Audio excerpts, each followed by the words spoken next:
Hi, greetings in Jesus' name. Pointers along the way are brief, Bible-based messages I bring out, God willing, every Saturday, dealing with practical aspects of the Christian life. I hope they will be a blessing to you. You can visit my website at www.c-n-c.org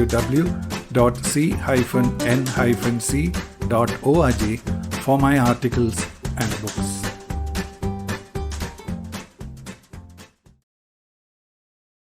This is pointer number 856, and its title is The Problem with the Church. But as many as received him, to them he gave the right to become children of God, even to those who believe in his name. John chapter 1, verse 12. The crucial factor is how we receive Jesus. He is not waiting around hoping that some of us will do him the favor of accepting him. No. He is doing us a favor by coming down from his Father, suffering and giving his life for us, because without him we were going to be doomed to hell for our sins. We cannot now receive him as someone who is there to take care of us whenever we pray, but we must receive him as our Lord and Savior and submit to him in everything he tells us to do.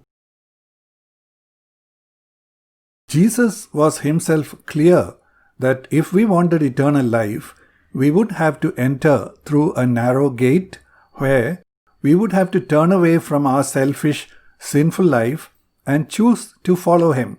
And then we would have to follow him through a narrow way where we would have to take up our cross daily and deny ourselves. Matthew chapter 7, verses 13 and 14. Enter through the narrow gate, for the gate is wide and the way is broad that leads to destruction, and there are many who enter through it.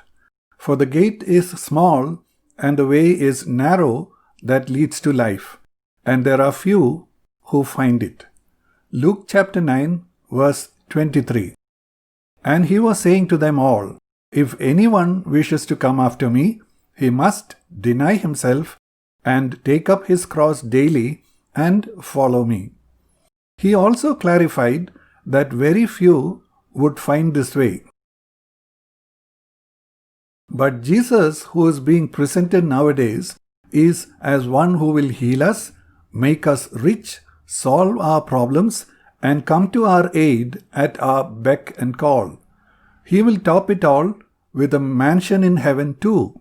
This is a no cost to you offer, which is easy for all to accept. But many find afterwards that things don't work as promised. Some continue lifelessly with the routine they have picked up, and some even give up altogether. Can you think of churches full of people like this who have no real relationship with Jesus except in name? In their heart and thinking, they are just like every other unbeliever in the world. But some of them get active in the social activities of the church, and some use their natural skills even in preaching and Bible studies. But there will also be plenty of jealousy, strife, competition, greed, power play, party spirit, bitterness, etc., all carried out in the name of Christ. What is wrong is with the entry criteria.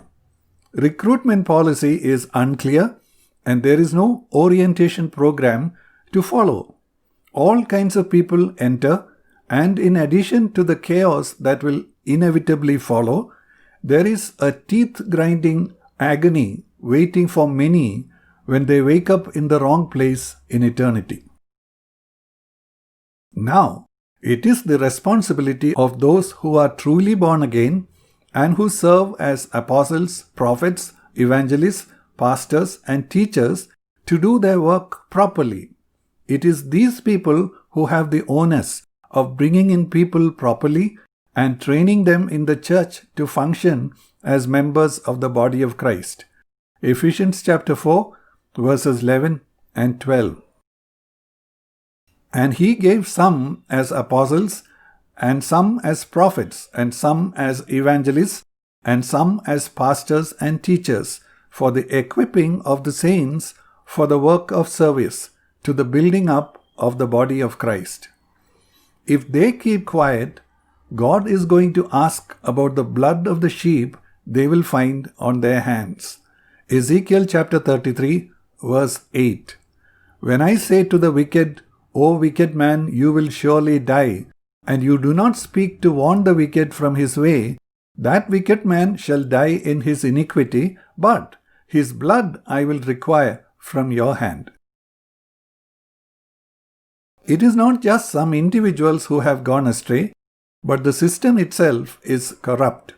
We need to pray to the Lord of the harvest to send in more true laborers. Luke chapter 10, verse 2.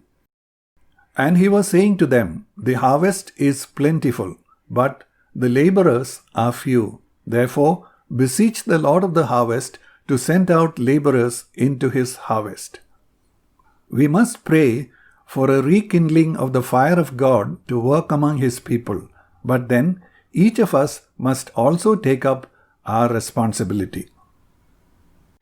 May the Lord bless you in your life as you have listened to these words. Thank you.